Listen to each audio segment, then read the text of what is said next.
Hello बच्चों, मोक्षिका मोक्षिका channel पर विनीता मलिक की तरफ से आप सभी का हार्दिक स्वागत है। आज पाठ 2 लाख की चूड़ियाँ, लेखक कामता नाथ। इसमें पाठ 2 में जैसा कि आपने देखा होगा, औरतों के श्रृंगार में जो आने वाली एक वस्तु है वह है चूड़ी। जैसा कि आपको पता है, आजकल बाज़ार में, हाट में या कहीं भी अगर हम मेले में जाते हैं या कोई भी फेरी वाला अगर गली में आता है तो उनके पास लगभग कांच की चूड़ियाँ पाई जाती हैं। लेकिन प्राचीन समय में लेखक कामता नाथ ने यह बताया है कि किस प्रकार एक व्यक्ति जो बदलू के नाम से पूरे गांव में प्रसिद्ध था, वह लाख की चूड़ियाँ बनाता था। लाख एक प्रकार का पदार्थ होता है, जैसे मोम होता है, उस मोम ही की तरह का लाख होता है। और कामता नाथ के द्वारा उसका पूरा वर्णन किया गया है कि किस प्रकार वह चूड़ियाँ बनाता था और आज के वैज्ञानिक आधुनिक युग में किस प्रकार उनकी चूड़ियों की अपेक्षा की जा रही है, उनका अनादर किया जा रहा है।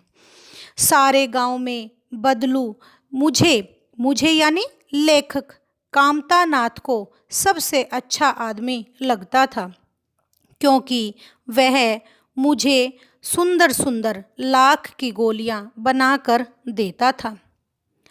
जब कामता नाथ अपने मामा के गांव जाने का चाव उसे लगता था, तो जब वह वहाँ से लौटता था तो उसके पास ढेर सारी गोलियां होती थी। वे गोलियां रंग बिरंगी होती थी, जो सभी बच्चों का मन मोह लेती थी। वैसे तो लेखक कहता है कि वैसे तो मेरे मामा के गांव का होने के कारण मुझे बदलू को बदलू मामा कहना चाहिए था, परंतु मैं उसे बदलू मामा न कहकर बदलू काका ही कहता था, जैसा गांव के अन्य बच्चे उसे कहते थे। बदलू का मकान कुछ ऊंचा बना हुआ था। मकान के सामने एक बड़ा सा आंगन था, सहन आंगन, जिसमें एक पुराना नीम का पेड़ लगा था। उसी के नीचे बैठकर बदलू अपना काम किया करता था। बगल में भट्टी दहकती रहती थी, जिसमें वह लाख पिघलाया करता था, क्योंकि लाख को जब तक अगर नहीं पिघलाएंगे तो उसे चूड़ियों का आकार नहीं दे पाएंगे। सामने एक लकड़ी की चौखट पड़ी रहती थी। चौखट जैसा हमारे घर के दरवाजे होते हैं, दरवाजे किसके सहारे लगे होते हैं? चौखट के सहारे। तो वह लकड़ी की एक चौखट पड़ी रहती थी, जिस पर लाख के मुलायम होने पर वह उसे सलाख के समान पतला करके चूड़ी का आकार देता था। सलाख लोहे के जो सरिये होते हैं, पास में 4-6 विभिन्न आकार की बेलन नुमा मुंगेरियाँ रखी रहती थी। बेलन नुमा का मतलब होता है बेलन के आकार की, जिससे हम चपाती बनाते हैं, रोटी बनाते हैं, तो उसे कहते हैं बेलन। मुंगरी होता है गोल मुठियादार लकड़ी, जो ठोकने पीटने के काम आती है, जैसे हथौड़ी होती है। वह बेलन के आकार की मुंगेरी पर रखी रहती थी, जो आगे से कुछ पतली और पीछे से मोटी होती है, जैसे कि हमारा हाथ होता है। आपने देखा होगा, हाथ में जब हम चूड़ी पहनते हैं तो हमारा हाथ कलाई के ऊपर से थोड़ा पतला होता है, और जैसे जैसे आगे की तरफ बढ़ते हैं हाथ मोटे आकार का होता जाता है। लाख की चूड़ी का आकार देकर वह उन्हें मुंगेरियों पर चढ़ाकर गोल और चिकना बनाता था। तब एक एक करके पूरे हाथ की चूड़ियाँ बना चुकने के पश्चात वह उन पर रंग करता था। बदलू यह काम सदा एक ही खाट पर, मचिया यानी खाट पर बैठकर किया करता था, जो बहुत ही पुरानी थी। बगल में ही उसका हुक्का रखा रहता था। बदलू की वह मचिया यानी खाट बहुत पुरानी थी। उसने अपने पास ही एक हुक्का भी रखा हुआ था, जिसे वह बीच बीच में पीता रहता था।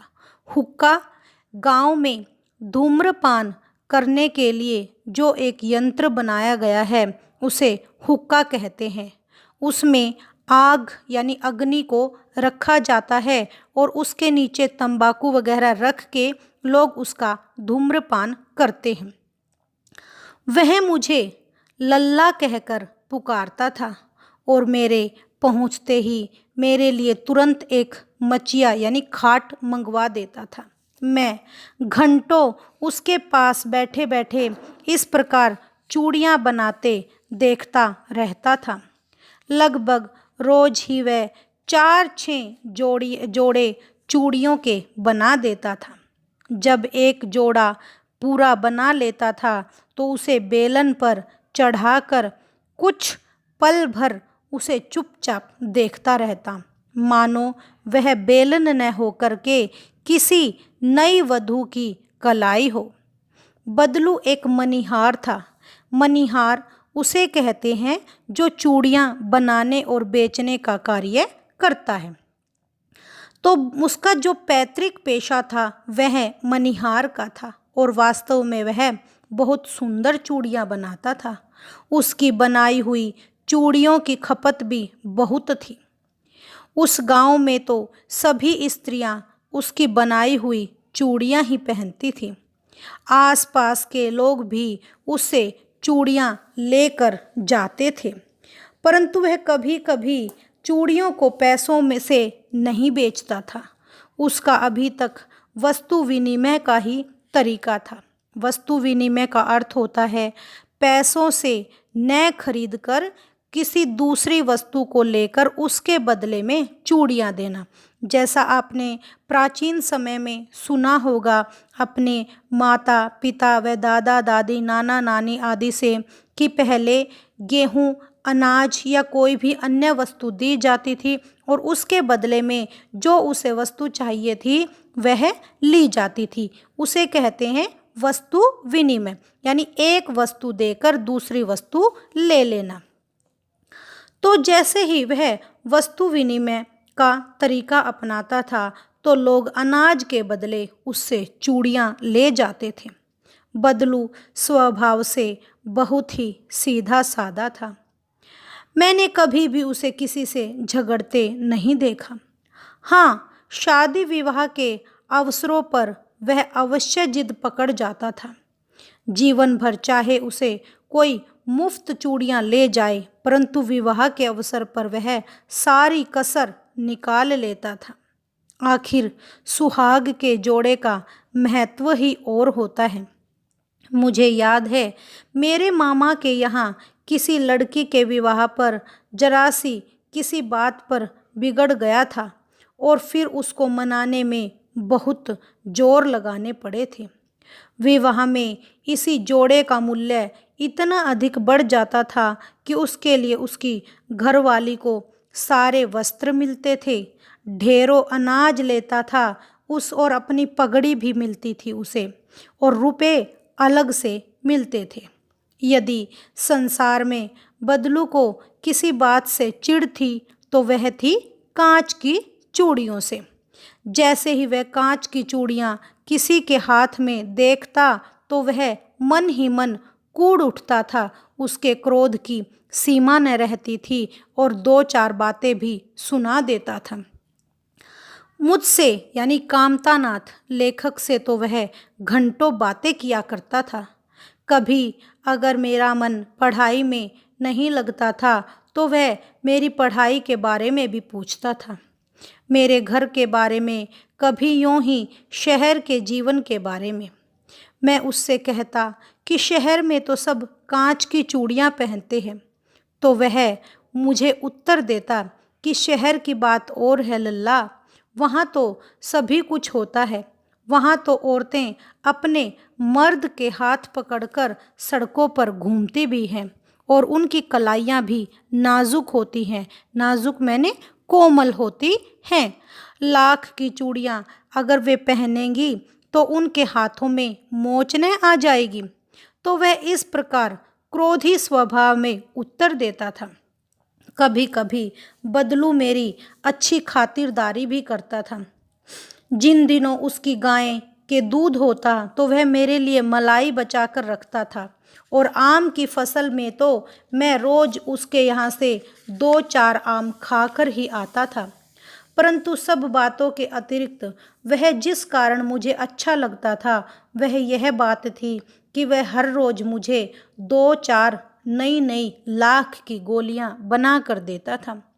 वे रंग बिरंगी गोलियां मुझे बहुत अच्छी लगती थी। मैं हर बार गर्मी की छुट्टियों में अपने मामा के यहाँ चला जाता था और 1 आध महीने यानी 15 से 20 दिन तक मैं वहाँ रहकर स्कूल खुलने के समय तक फिर वापस आ जाता था। परंतु 2-3 बार ही मैं अपने मामा के यहाँ गया होऊंगा, तभी मेरे पिता की एक दूर के शहर में बदली हो गई और एक लंबे समय तक मैं अपने मामा के गांव न जा सका। जब लगभग 8-10 वर्षों के बाद मैं दोबारा वहाँ पर गया तो वह मुझे पहचान न पाया और मैं इतना बड़ा हो गया था कि लाख की गोलियों में मेरी अब कोई रुचि भी नहीं रह गई थी। गांव में होते हुए भी कई दिनों तक मुझे बदलू का ध्यान न आया। इस बीच मैंने देखा कि गांव में लगभग सभी स्त्रियां कांच की चूड़ियां पहने हुए हैं। 1 आध के हाथों में ही मैंने लाख की चूड़ियां देखी। तब एक दिन अचानक मुझे बदलू का ध्यान आया। बात यह हुई कि बरसात में मेरे मामा की छोटी लड़की आंगन में फिसल कर गिर पड़ी और उसके हाथ की कांच की चूड़ी टूटकर उसकी कलाई में घुस गई और उससे खून बहने लगा। मेरे मामा उस समय घर पर नहीं थे।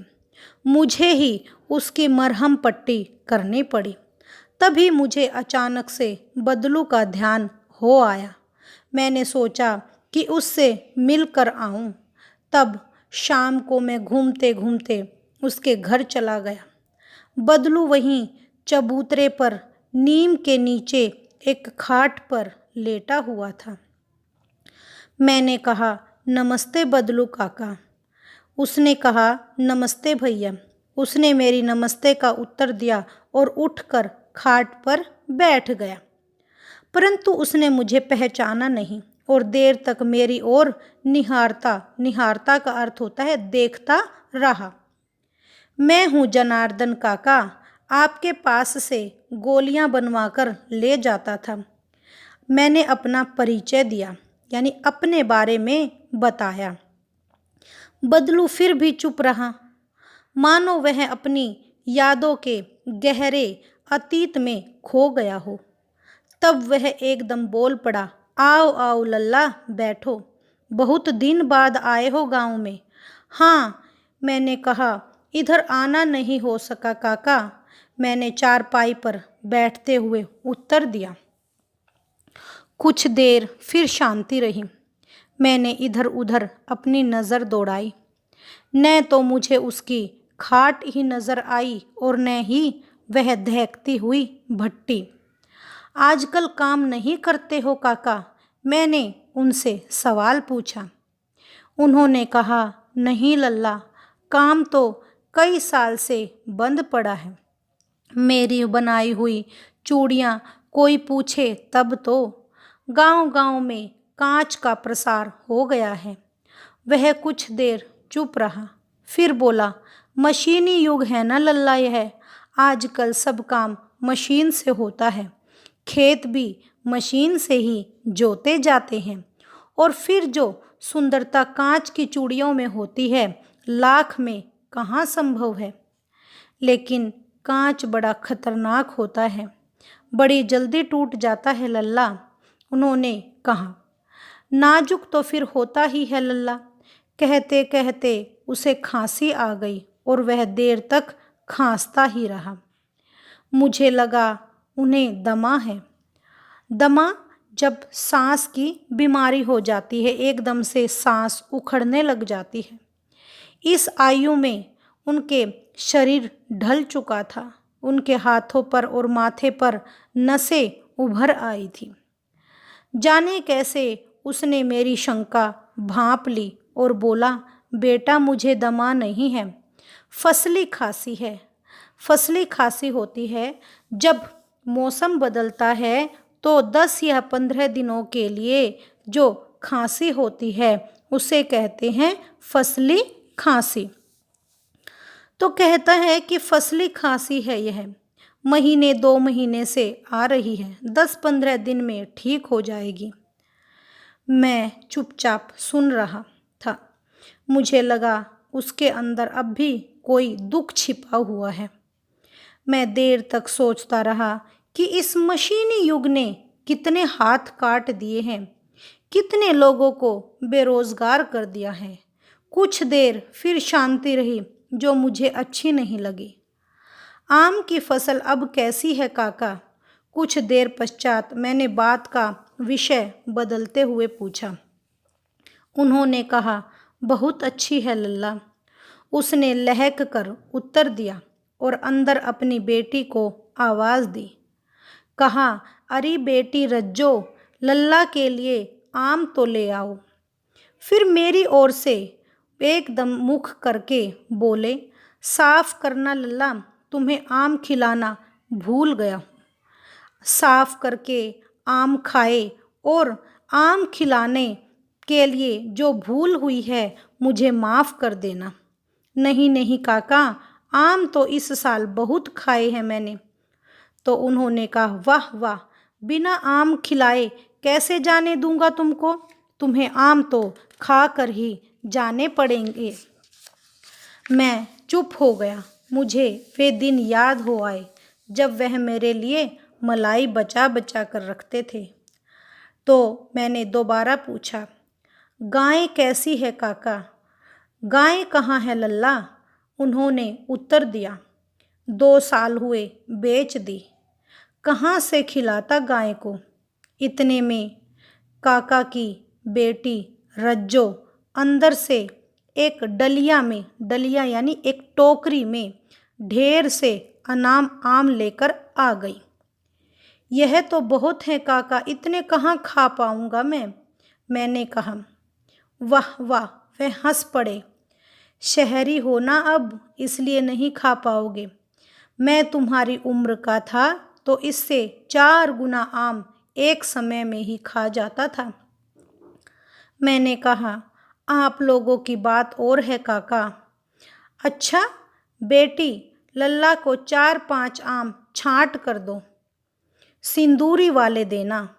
देखो लल्ला कैसे हैं, इसी साल यह पेड़ तैयार हुआ है। सिंदूरी आम की एक किस्म का नाम है जिन्हें सिंदूरी आम कहते हैं।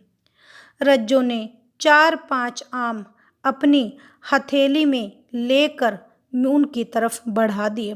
आम लेने के लिए मैंने हाथ बढ़ाया तो मेरी नज़र एक क्षण के लिए उसके हाथों पर टिक गई। गोरी गोरी कलाइयों पर लाख की चूड़ियाँ बहुत ही सज रही थीं रज्जो के हाथों में। बदलू ने मेरी नज़र देख ली और बोल पड़ा, यही आखिरी जोड़ा बनाया था जमींदार साहब की बेटी के विवाह पर। 10 आने पैसे मुझको दे रहे थे, मैंने जोड़ा नहीं दिया। कहा शहर से ले आओ, मैं इतने दाम में यह चूड़ियों का जोड़ा नहीं दूंगा। मैंने आम ले लिए और खाकर थोड़ी देर बाद चला आया। मुझे बहुत खुशी हुई कि बदलू ने हार कर भी हार नहीं मानी। उसका व्यक्तित्व कांच की चूड़ियों जैसा नहीं था जो आसानी से टूट जाए।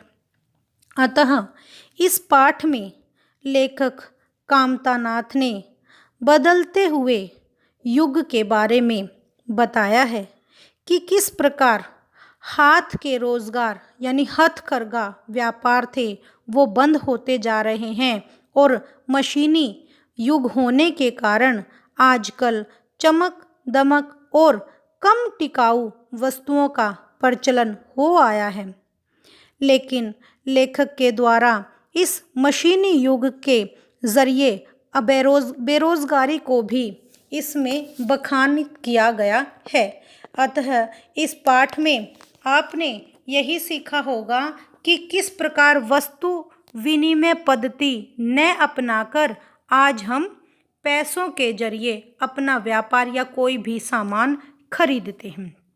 तो इस पाठ अगर आपको यह वीडियो अच्छी लगे तो इसे लाइक, सब्सक्राइब और शेयर करना न भूलें। बेल आइकन पर प्रेस भी जरूर करें। धन्यवाद।